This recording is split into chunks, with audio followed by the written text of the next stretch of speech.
All right, so for the next 30 minutes, we're going to dive into discussions about employment law, kind of like the economy right now, and then we'll chat a little bit about sandwiches. So, all right, or are we going to do sandwiches first? Let's start with sandwiches. All right. What's your favorite kind of sandwich? Well, so first of all, I think that as meals go, I think that sandwiches are just about the perfect food because it's your carbs, your protein, you get your cheese and your dairy, you get your spread vegetable. Well, I like lettuce, some tomato and lettuce and stuff. Sure, yeah. So you get the whole thing, or some slaw. I once had a sandwich with an apple slaw in it. It was so good. But you get the whole thing. Yeah. You can take it with you. You can eat it wherever you want. Yeah. It's easy to clean up. You can one-hand it. It's not a lot of packaging. Yeah. I don't know. It's efficient. I don't know if I want to drive with you now, but sure. Yeah, I suppose you could drive your car and eat your sandwich. It's a skill. It's you got to practice. If I did that, I'd end up all over me. But yeah, so I think sandwiches are pretty awesome. Okay. And I'm a fan. I'll even order them at restaurants. Like if I go to a fancy restaurant, I'll order a sandwich. Okay. So I'm a fan. Yeah. Fun fact: I used to work at a Mr. Sub. That was one of my first jobs. I am a very good sandwich connoisseur. Do you still have your employee discount card? Oh no. But I had enough free subs for a lifetime. Okay, so what was your favorite sub? It was mood dependent, but I would say the spicy chicken. They had a Santa Fe chicken. So I'll finish it off. What mood goes with spicy chicken, Sarah? A spicy mood, All right. Yeah, if I was hangry, spicy chicken. All right. All the way. What about if you're just in a good, pleasant place? I think a good assorted. If I'm like pretty level, I'll just do an assorted. Sub sauce mayo. So why is my mouth watering? I haven't had like an assorted sub from Subway since I was a teenager. Yeah, it's classic. But that actually sounds pretty good right about now. Yeah, it's classic. All right, so let's wrap this up and we'll go get some. We'll get some sandwiches. Yeah. All right, so let's dive in now that we're done with sandwiches. Right. Let's talk about the economy and what's going on with employment. Yeah, so interesting times, right? Yeah. A lot of competing theories, a lot of differing theories. For those of you who've watched our podcast before, we're fascinated by interest rates. And the reason we're fascinated by rates is because they go to employment. They're connected to employment. And the rate changes and the effects on employment are both lag indicators, right? So rates go up not because inflation is anticipated. Rates go up because inflation exists, right? Employment comes out of the economy not because rates might go up. It comes out of the economy because rates have been too high for too long, right? And so everything is a lag indicator. So in our practice, we sort of almost have an ability to see a little bit into the future because, for example, if we're getting more calls about terminations and rates have yet to fall, that may be an indicator that rates maybe should come down. But what's been happening in Ontario and to a lesser extent in the United States is that there's a real confusion about where rates should be set, right? So one of the primary drivers of inflation in our current economy is the cost of housing. But one of the reasons the cost of housing is high is because interest rates are high. Right? And so the interest rate is actually driving the inflation to a certain extent that it's intended to reduce. And so it's becoming perpetuating. Right. And also the increase in population. So there's now more demand for housing, which is, potentially driving the cost even higher. Well, I'm glad you brought that up because bringing all of those workers in is intended to address a labor shortage. But with rates so high, there's no capital to create the projects to take up some of that labor. Right? So there's some real problems between the policy that the government is setting, the indicators that the Bank of Canada is monitoring, and what's actually happening to people's wages, and what's actually happening to people's employment. Yeah. And so it's very interesting times, right? Which is not necessarily a great thing because all of these structures are supposed to provide certainty, right? So what do we know? Well, we know that when rates stay too high for too long, that when they start to come down, typically it's too late for that rate change, that lowering of rates to have occurred. And a lot more employment comes out of the economy than perhaps is desirable or was intended. With this extended period of high rates, historically high rates actually, I think that it would be fair to say that employees, if they have some uncertainty or some concern about their employer or about their employment, it's a good time to be thinking about options, taking a look at your contract, understanding what your negotiated exit might look like, understanding what your rights might look like. And frankly, it's probably a good time to be brushing up that resume and maybe reaching out to friendly contacts. Nobody likes to be called because you need something. Right. But everyone loves to catch up. Just say, hey, how's it going? Right? And when's the last time you had somebody call you and say, just, hey, how's it going? Right? Right. But it's those people, it's those proactive people who land on their feet and are the most successful in volatile times, right? Right. Because you know the ones that call you and you're like, hey, what do you want? Right. You know, there's always a catch when they do call you. Right. Yeah. So that's a good point. So I want to dive in a little more because I guess looking, at the most recent federal budget, like our unemployment rates as they stand right now may not be as high as we were expecting, but maybe we can touch on sort of the difference between, the market in the private sector and the public sector, and then sort of the types of, let's say, things that we're seeing and why the unemployment's maybe not as high as you would expect compared to the interest rates that we have. So if you're in tech sales, like you may not feel like this is a great economy, right? If you have construction skills, you may find yourself in high demand. I don't know that what's happening is consistent across industries, right? I think specific industries are being hit very differently by these extended rates. And so I think that that's something that, if you're in a rate sensitive industry, again, it's something to sort of be aware of, right? And so what isn't rate sensitive? Well, public sector employment, right? I believe it was the Financial Post just had an article that came out recently, which I actually thought was quite fascinating. So the gist of it at its core was a graph. And the graph had 3 lines in it. The first was self-employment. The second was private sector employment, which is sort of regular employment like you and I might have. And then the third was public service or public sector employment, right? And, post-pandemic, self-employment had cratered to almost nil. Private sector employment appeared to have taken up some part of that self-employment offset, but public sector employment, it was almost, the end of the graph, it was almost charting, upwards towards the moon. Like it had surged incredibly. And what I found fascinating was that there was no real correlation between the private sector employment and the public sector employment, and a real diminishment of self-employed or contract workers. Right. Well, what does that mean? Well, where are the taxes coming from to pay for that public sector employment? Right? And I'm not an economist, but large deficits definitely appear to be part of that mix. High rates plus large deficits. Again, it puts the country in a difficult position if it has to withstand a negative downturn, or rates stay too long and we find ourselves in a negative cycle because things respond to what's happened, right? Not what will happen, right? Right, and then less investment in the private market, right? Because there are no, the companies coming in trying to build business. If the interest rates are too high, then we've kind of seen like a flattening of the private sector. Yeah, that's a whole different kettle of fish. But is Ontario an attractive place to invest?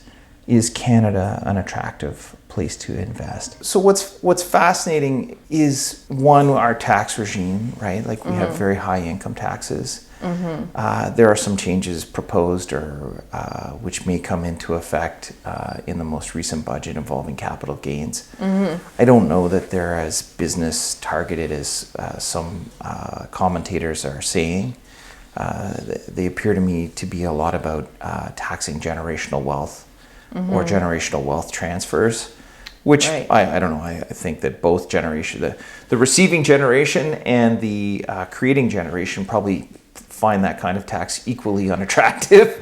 So as a political exercise, I don't really understand it. And we were talking earlier about like how it might potentially influence, stock options for employees in that contract, and that was a very complicated road to go down, just because each employer is a little bit different in how they structure those stock options. Right. So for certain employees who are being compensated by way of shares, there may be a capital gains issue.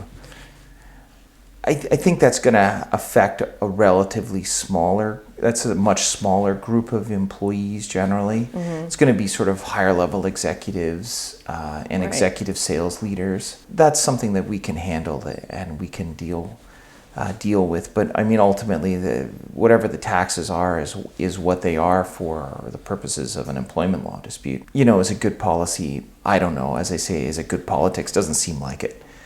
Because neither the receiving generation nor the wealth building generation are going to be happy with the increased taxation. So if the budget's intention was to woo a particular demographic, it looks like they stepped on both sides of that particular equation equally. And so thanks, but no thanks. We can touch on unemployment rate versus the employment rate. How those, explain like the difference between those two things, because they're similar, but they're not similar. And then how the population size, because we've had such a big influx in the last couple of years, like how that can affect the employment rate. We've had decreasing productivity in Canada since 2014. So that's not new. I think it's fair to say that declining productivity shouldn't be something that's coming as a great shock to the Bank of Canada. I do think that fixing declining productivity is challenging, and I worry that it may be more challenging. Some recent revelations about how immigration policy was actually being put into practice. When some of the stories were first breaking about what now is clearly a record-setting influx of new Canadians, there was a lot of uncertainty about how those Canadians were coming into the country and through which program they were coming. And so I think that was surprising for a lot of people. But I don't think that's the story here. I think the story here is that if high rates are feeding inflation in part, if we're already at 6.1% unemployment when the United States is at 3.8% unemployment, and if we are unable to start lowering rates soon, as our economy appears to require, because we're worried, for example, about devaluing our currency against the US dollar, a major trading partner for us. It's like we're waiting for the US to take the first step. That's right. If we have to hold rates for higher for longer, what we're actually doing is that lag effect is building up. And so from our practices perspective, we would expect to see a lot of unemployment. And that's unfortunate because, could it have been avoided? I don't know. It seems unlikely, historically speaking. There's always some increase in unemployment as rates come down. That's the nature of this process, but it could be a lot worse. And so from our practices perspective, it really goes to mitigation, right? Can an employee who's lost their job find a new job? Not in a recession, they can't. And that means employers who are terminating have to pay more, right? Which becomes a drag on their balance sheet. So, as we said earlier, like it's interesting times. I don't think that what's on the horizon is great. Is there room to maneuver out of it? Sure, but I think we're sort of running out of time because the steps that need to be taken either needed to be taken in the past or need to be taken in the very near future. Like very soon. Yeah. Is there a time in history that you can think of that's kind of mirroring what we're going through right now, and then Sure. maybe use that as a way to predict kind of like outlook in, let's say, 6 months or a year. Sure. I think it's happened lots of times in Canada in living memory. I graduated from undergrad in 1992, and I remember many of my friends having a lot of difficulty finding their first job or getting that first position in their chosen career, and it was tough. Yeah. It got really tough. I can't remember what unemployment ultimately got up to. I think it was something in the range of 10 or 12%. People who graduated in that 92, 93, 94 period, they certainly remember. Yeah. People who maybe were looking for work in that 08, 09 period in the 2000s after the credit freeze. Yeah. Right, particularly if they were looking to get started in a financial services career. Again, they probably remember something similar to this. Historically, unemployment has trended in recent years, pre-COVID, around 7%. So 6.1% isn't all doom and gloom. But should it be trending at 7% post-COVID? Probably not. As I say, there are downfield, there are concerns. If I was an employee now, I would be looking around at my contributions. I would be looking around at where I was organizationally and having really good positional awareness. Am I essential? Right. Am I part of the core business? Yeah. Right. How's my performance looking? Sure. I mean, I think performance is important, but ultimately, when it's rate-driven unemployment, it's usually because there's more than one termination. There might be multiple people. I'd be asking myself questions more about, am I in the core business? Right. Am I an important part of revenue generation as opposed to am I part of a cost center? For example, accounting is a cost. Sales generates revenue. So what types of markets or industries, or even like what type of employees would you say are maybe at more risk for the near future? And what kind of advice would you have for them? I think in a rates for too long, leading to excessive unemployment scenario, I think it doesn't matter whether you're a rank and file employee or whether you're a manager. The cuts typically are 10%, 20% across the board. So, management will start at the executive ranks and expand some portfolios. So they contract or lose a head count, right? Then those groups will again expand portfolios so that they contract, right? And so it tends to sort of go all the way down through the organization until the organization gets to the point where it's too lean. Right? It's having difficulty delivering services, and then hopefully at that point the economy is turned and the staffing starts to come back in. What's more interesting to me is that post-COVID, anyone who moved post-COVID was able to get a significant wage bump because there was a labor shortage. Right? During COVID, a lot of people just exited the workforce. They didn't come back, or they chose to proceed in a different way, right? As we're talking about sort of contract workers choosing to become employees, right? All of a sudden there was this tightness in the labor market, and you could command a significant wage increase. If you're the beneficiary of a significant wage increase, but you're a short service employee, and you have a probationary period in your contract, which courts in Ontario have interpreted to preclude a consideration of your former employment in some instances, watch out. Right? Because you might be sort of last in, first out, and the lowest cost in terms of termination, and represent a significant savings because of your higher wage. As I say, how do you protect yourself? I don't know, right? Be part of the core business, be essential to the core business, but beyond that, it's tough. Yeah, I guess keep options open and network as best you can if anything happens. Yeah, it's strange, right? So in a down economy, you would think that sales and marketing would be the two areas where companies might focus their efforts. It's often actually the first place that employers cut. Marketing for sure, I could see. Yeah. Also in sales. Sales is pretty consistent. So there's something else we were discussing earlier today was the Waksdale. So let's shift I thought gears. you were going to say sandwiches again. Yeah, more sandwiches. I could. So I'm still thinking about that assorted sub. I know. I used to make them with double meat, double cheese. It was, Do you know what the special sauce actually was?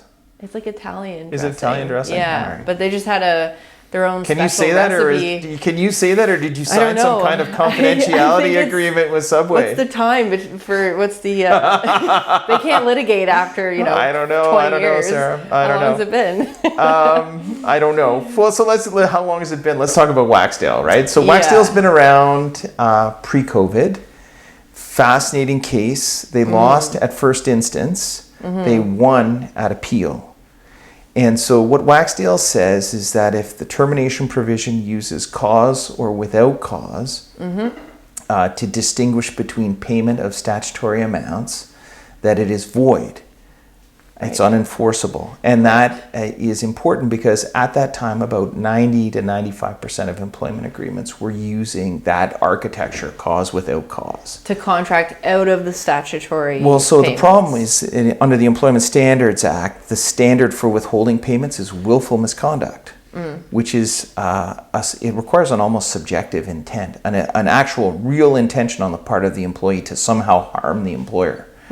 And So it'd be like theft or something. Cause at intentional. common law can be triggered by something like de minimis dishonesty, like lying on your resume. And so the distinction is very different, and so you cannot withhold statutory payments for that lower standard. Right. Right, so that's Waksdale. But what it really did was it leaned into the provisions of the ESA that says that an employer cannot contract out of the minimum protections of the Employment Standards Act. Following that reason, there's a case, it's Dufault and the Township of Ignace, I believe. And so in that case, the termination provision contained the phrase "at any time." So the employer can terminate your employment at any time. Well, under the Employment Standards Act, you can't terminate employment during a statutorily protected leave, Right. like parental leave. Right. Right. Or sick leave. And you or- can't terminate immediately upon return from one of those protected leaves. The problem is that phrase "at any time" is intended to be a management rights phrase. The idea that there's no fixed term, like if we don't terminate by December, we can't terminate until next December. It's intended to show that if the employer needs to make a change to its employee complement, it can. Right. At a time of its choosing. That phrase appears in, I don't know, probably about 50% of employment agreements. Right. I mean, it'll appear in a lot less now. Yeah. But, it's fairly common. And it probably has leaked in there from a management side, like a unionized practice, so a management side practice. Right, like someone saw it and they just started adopting Yeah, it would make more sense. It would you make know. more sense in a collective agreement scenario or a collective bargaining scenario. But in any event, it's leaked in, and I would suspect that about 50% of current employment agreements are going to be in trouble. Right. Okay. So maybe something to look for. In the for event sure. someone Cause does without get laid cause off. at any time. Yeah. Yeah. And these are great tools to have for us, right? I mean, Right. before Waksdale, I was still setting aside termination provisions for providing less than the Employment Standards Act. There were all kinds of creative arguments that I was using. In Right. fact, I was using the Waksdale argument Right. before Waksdale was decided. I actually had a case going, and the lawyer at the time sent me the lower court decision in Waksdale, Right. right? Suggesting that my position was completely untenable, right? Fortunately, we chose not to settle, And then it was appealed. and my client decided to just sort of sit on their rights, and it went to appeal relatively quickly. And so it brought me great joy to send over the Court of Appeal decision to Right. opposing counsel at the end of that matter. To come back to the idea, the more that courts pick away at the contracts that parties create for themselves, the less certainty that both parties have about what the entitlements are on the exit. And so Dufault, I'm told, or I think I've seen an article that says that it's going up for appeal. Right. And so that's interesting because, of course, your municipality can afford the cost of the appeal. I don't know if Mr. or Mrs. Dufault can. I guess Mr. or Ms. perhaps. It can't afford the appeal, but I hope they can.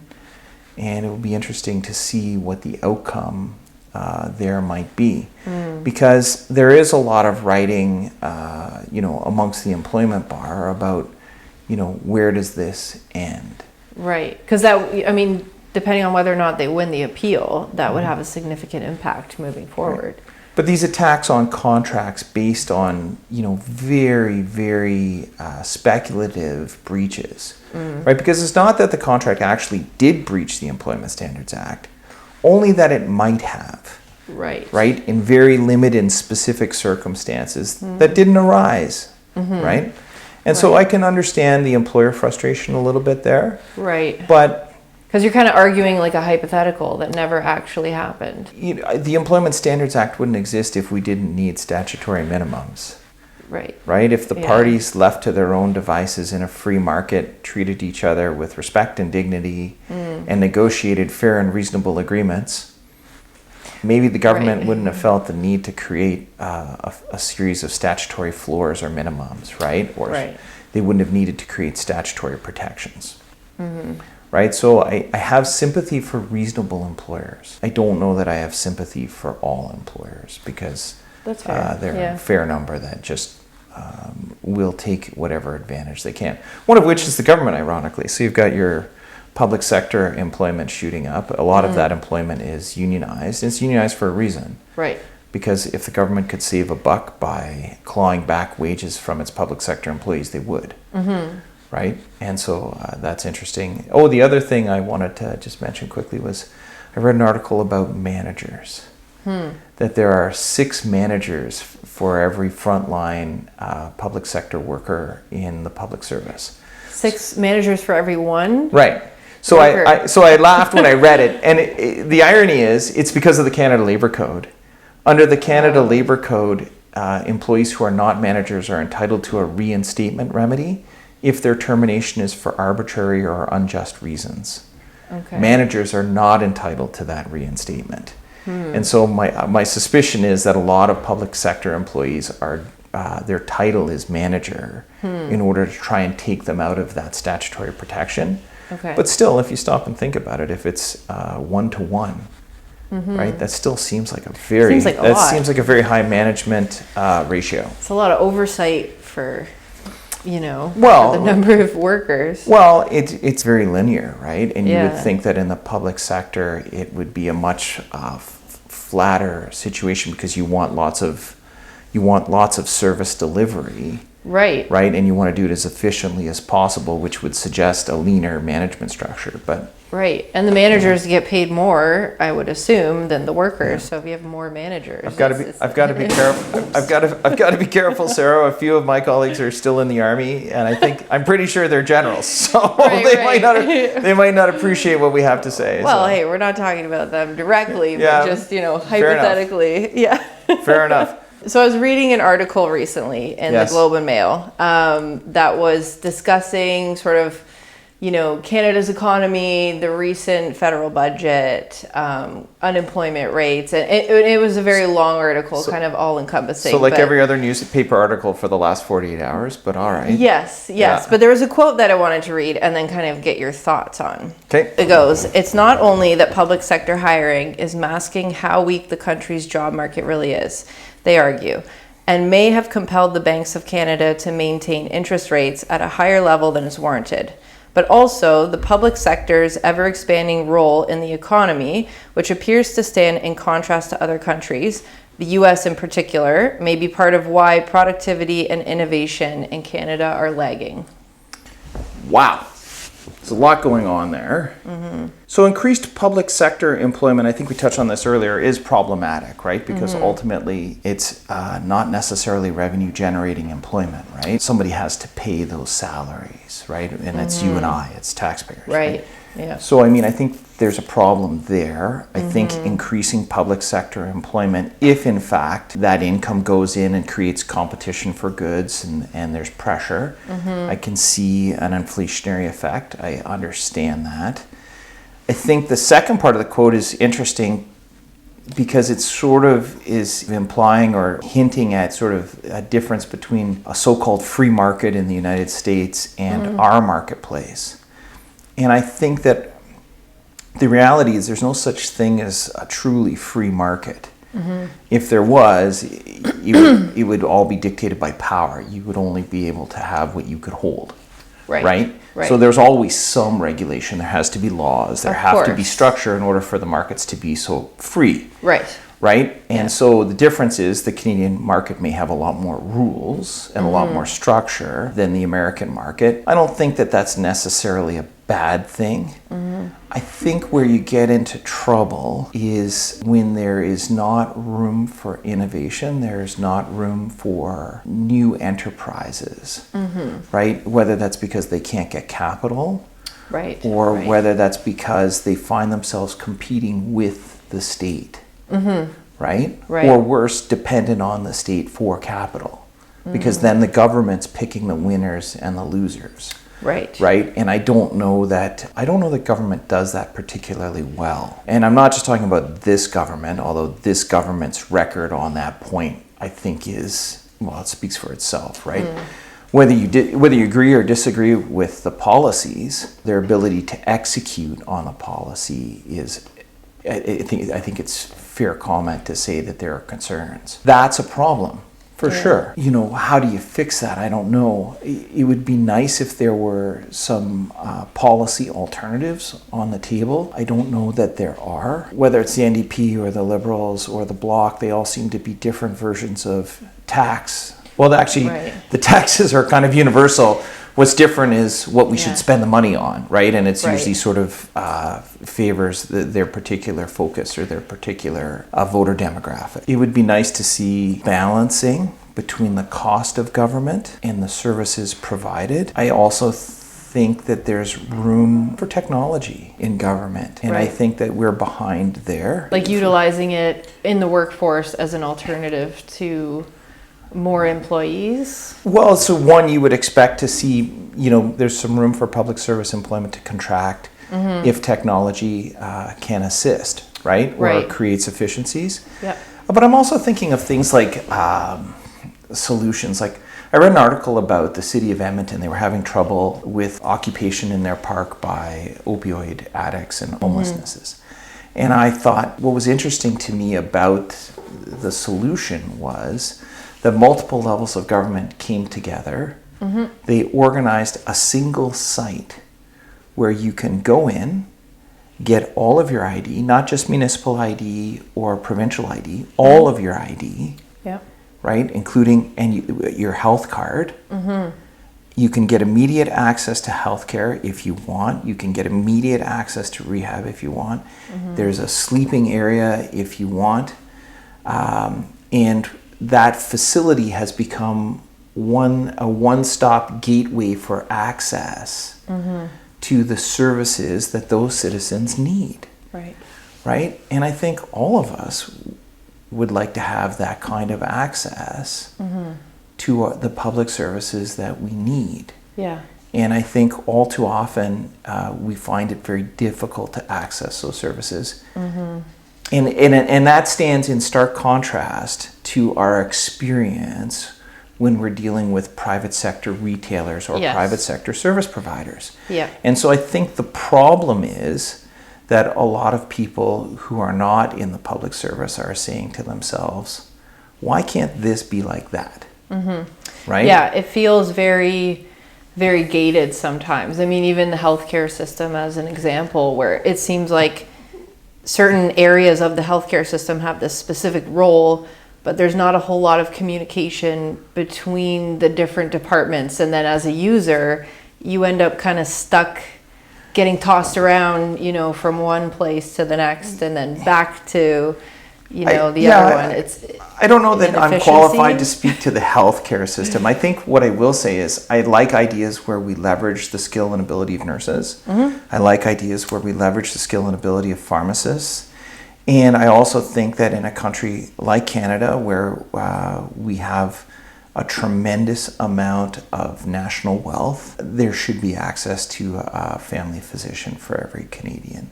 And so, you know, to the extent that there isn't, I think it's interesting to hear what different provinces have to say about their experience. Boy, I sure would like to see one province really nail it.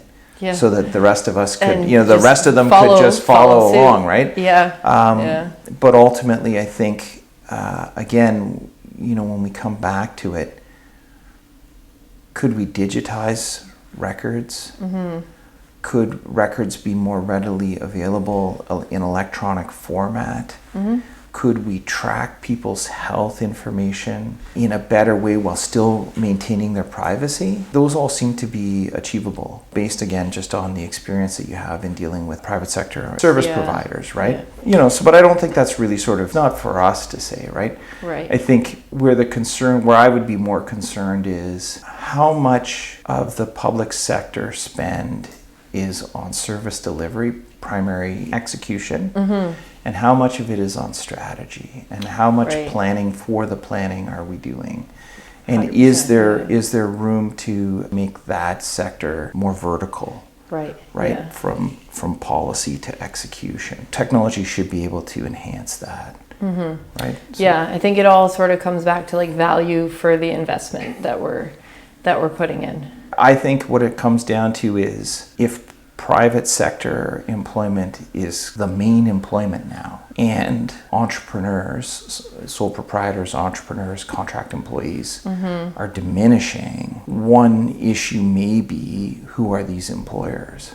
And if they're all large employers, multinational employers, potentially monopoly or monopoly-like employers, think telecommunications, auto, grocery. The problem is that there has to be room for innovation in those industries, because if you're not innovating, eventually someone else will. They'll just do it in a different jurisdiction.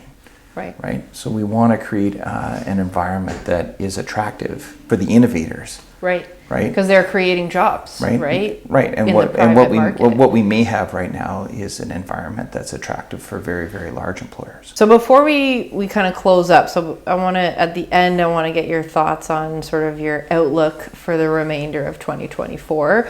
But one thing I wanted to touch on before we get there is the older employees. So I guess you would say like the boomers and that kind of population that may be closing in on their retirement, out of the workforce. I want to get your thoughts on that and how that can affect the workforce and the economy, in the greater sense. Well, if you're an older employee and you own a cottage and a home, you've got to make a decision about whether you're going to trigger the new capital gains tax soon. Before June, which I assume would factor into your retirement planning. Right. So there's that. When you're a contractor or you own the business or it's a small business, your employment is not dependent on your supervisor's assessment of your performance, right? When you're an older employee, there is still a lot of discrimination. There's a lot of perception about older people having difficulty with new technology. It's not true. Right? There's a lot of perception about older people's productivity diminishing. Again, not true in most, if not all, cases. Right? And I think that, if I was an older employee looking at a high rate environment, I would be worried. If I was 61 and I wanted to work till I was 65, if I was 63 and I was hoping to work till I was 70, I would be concerned. Right? And so I think that that's a group of employees who may be quite vulnerable when rates come down, because the other thing about older employees, they tend to be longer service. Right? And so longer service employees tend to have higher compensation. Right? And so for an older employee to go to market, given some of the discrimination that they're going to face systemically, right? Will a new company invest in training someone who may retire shortly? It's harder for them to find work. Will a new company take on a new hire who may be older than the supervisor that they'll be reporting to? There are all kinds of hurdles to be overcome for older employees. Employers should be careful, because we used to have a belief in Ontario that there was an unofficial maximum, that it was 24 months for common law notice. I would say that, insofar as older employees are concerned, courts appear to be quite happy to blow right through that under a doctrine described as exceptional circumstances. But as near as I can tell, the exceptional circumstances appear to be a long service and older employee. Right? So for older employees, I would be concerned, if I wasn't an owner of a business or a key person or a driver of the business, right? But all is not lost. I think if you're an older employee and you've been let go from employment and you feel that perhaps you've maybe been involuntarily retired, I think courts are alive to that. Right. And I think that you'd be quite pleased with what we'd be able to do for you. At what point would you recommend they seek advice? Would you Oh yeah, so recommend a consult? That's good. I'm glad you brought that up. So one of the Yeah. tricks that a lot of employers use is, hey, would you like to move down to a 4-day work week? And we'll adjust your compensation accordingly. The problem with that is your common law notice entitlements and your statutory entitlements are based on your compensation as they are at the time of termination. Correct. It's not based on your highest earnings. And so if your employer can get you to agree to 4 days, 3 days, when they ultimately do terminate your employment, they've achieved a 20% discount, a 40% discount.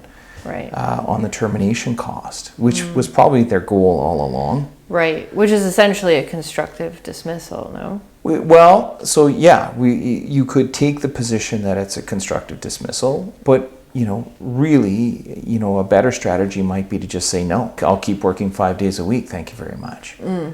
Right, and then that puts the employer to the election. Are we going to terminate now, or are we, Are we just going to leave it be? It's a good way to test the employer's intentions. But again, challenging for older employees, right? Because their reticence going back into the job market as an older employee isn't about not being able to use a website like Indeed or Monster, Yeah. right? It's about the real hurdles that older employees face Yeah. in seeking reemployment. And they're certainly going to struggle to get income, to get paid Yeah. what they were making in the old job in the new job, particularly if that compensation was built up over a decade, 2 decades, 3 decades of service. Yeah. Well, something I guess we've seen is some employees that, let's say they've been with the company for 20, 30 years, they've worked their way up to a higher position that today they may not be necessarily qualified for because let's say they don't have that MBA or they don't have the education. And so now they're being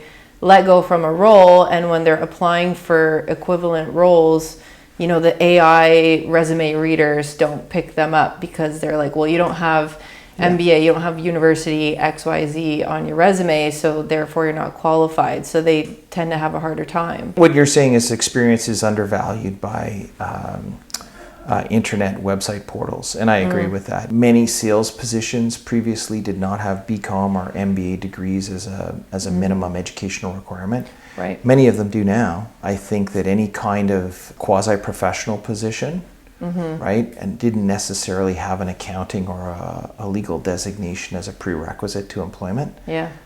Many of them do now. I think that that's a real problem. When older employees were first beginning their job searches, an undergraduate arts degree opened a lot of doors too. Right. It doesn't now. 100%. Right. Yeah. And so there are other issues. I wonder. Maybe that's the topic for another podcast down the way. We can sort of tease our way around that. But as everyone becomes more and more specialized, as focus gets narrower and narrower, what impact does that have on our economy, on employment generally, people's workplace experiences? Yeah. Well, the education, it almost becomes a bit watered down because I feel like these days, like everybody has an MBA, so it's like, what does that mean? What value does it hold anymore if everybody's going to get their, online, after hours MBA off of LinkedIn or something, right? Well, so I don't want to diminish anyone's credentials, but and not to diminish it, but just sort of what we're seeing. I think what's fair to say is that we have definitely seen that certain credentials, which were prerequisites to some fairly high compensation roles, are no longer particularly valued, and they've been replaced by other credentials. I think that's part of a natural process.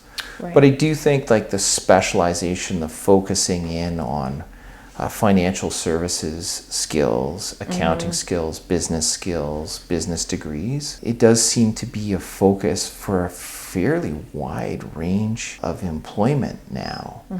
And so we have had clients who really are never going to get through a site like Indeed or Monster with their current credentials, right? And so their only chance to mitigate is not by way of access to 100 job opportunities sent to us by employers' counsel. It's really only going to be by way of their personal network. Right? Somebody who's pulling them into an organization that they're interested in joining, right? I don't know. I think that employers are too quick to place too great reliance on mitigation. The case law currently is showing that mitigation is of increasingly less importance. So we got way outside of employment law today. We'll have to see, what makes the cut. Right. But I think it's all important, the economy and bigger picture. Well, sure, but I think, maybe what we're circling around is the idea that putting on your work boots and taking your lunch and eating your sandwich at work, those types of jobs are increasingly coming out of our economy as we transition to other types of employment. And that transition has been hastened by COVID and remote work, right? Yeah. And so as we are in a period of change, right, maybe the old systems aren't the best systems for managing that change, right? Or maybe the systems that we're using very simply, we need to use in a more nuanced way in order to avoid severe outcomes. That, and I still want an assorted sub. Yeah. Maybe I'll make you one. Oh. Whoa! All right. Bring back the skills. All right. Well, this was great. I enjoyed our chat. I'm looking forward to the next one. All right. Me too.